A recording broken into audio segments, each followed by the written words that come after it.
আসসালামু আলাইকুম রহমতুল্লাহ। কী অবস্থা সবার, কেমন আছেন? সো আশা করি সবাই ভালো আছেন। অনেক দিন পরে আজকে অনেকটা ভিডিও নিয়ে আসলাম। আসলে নিজের কর্মব্যস্ততা এবং পাশাপাশি নিজের পার্সোনাল কিছু প্রবলেমের কারণে ভিডিও বানাইতে পারি না। সো অনেক রিকোয়েস্ট আসতেছে যে ভাই আপনি এখন আর ভিডিও দেন না, কারণ কি কোনো সমস্যা হয়েছে নাকি? না, আসলে তেমন কোনো সমস্যা হয়নি, পার্সোনাল একটু প্রবলেম। অর্থাৎ বুঝতেই পারতেছেন, নতুন আসছি ইউরোপে।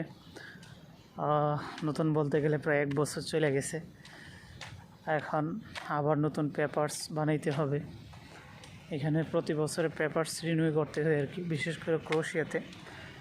সো এই জন্য পেপারস রিনিউ বা কাজের ঝামেলা, ডিউটির প্যারা সব মিলে আসলে একটু ব্যস্ত সময় পার করতেছি, যার জন্য আর কি ভিডিও দিতে পারিনি।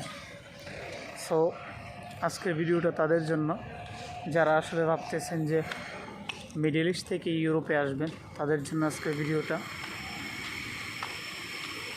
ইউরোপের কথাটা মাথায় আসলে আসলে প্রথমে আমরা চিন্তা করি যে এখানে বুঝি অনেক সুখ, অনেক শান্তি, বা এখানে মিডল ইস্ট থেকে এখানে ইনকাম ভালো, সব কিছুর দিক দিয়ে এখানে Europe best, one of the best Europe. আসলে ঠিক তেমনটা না। আমরা যেমন থিঙ্কিং করি বা আমরা যেমন চিন্তাধারা করি এরকম না, এখানেও অনেক সমস্যা আছে। আর আমি মনে করি মিডল ইস্ট থেকে এখানে ইনকাম সোর্সটা আরও কম, বেশি না।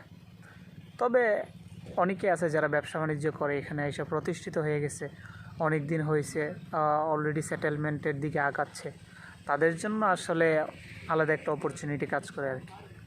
সো আমরা যারা নতুন আসতেছি বা নতুন আসবো, তাদের জন্য আসলেই অনেক টাফ, অনেক ডিফিকাল্ট।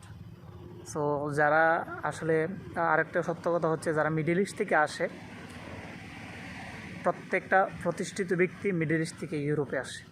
যারা মিডল ইস্টে খুব সমস্যায় আছে বা বিভিন্ন ধরনের নানান ধরনের সমস্যায় ভুগতেছে, তারা আসলে ইউরোপে আসার চিন্তাধারা করে না। আমরা যারা মিডল ইস্টে সুখে থাকি বা ভালো টাকা আর্ন করি, তারাই আসলে ইউরোপে আসার চিন্তাধারা করি। সো এই জন্য আমার অ্যাডভাইস থাকবে মিডল ইস্টের মানুষদের প্রতি বা মিডল ইস্টের ভাইদের প্রতি, আপনারা ইউরোপ আসার আগে অন্তত পক্ষে 100 বার চিন্তা করবেন, 100 বার চিন্তা করে আসবেন। দেখেন, আমরা মিডল ইস্টের ভালো একটা অবস্থান চাইলে দিয়ে সবাই চলে আসি এখানে। আমরা মনে করি এখানে আসলে অনেক কিছু আছে, অনেক সুখ স্বাচ্ছন্দ্যে আছে, মানুষ ভালো আছে, শান্তিতে আছে। এটা আসলে এমন না। এটা আসলে বাস্তবতা আসলে খুবই কঠিন। এখানে আসলে বাস্তবতা ফেস করতে পারবেন বা বুঝতে পারবেন আসলে কী। সুতরাং যারাই মিডল ইস্ট থেকে আসবেন, তারা একটু বুঝে শুনে আসবেন।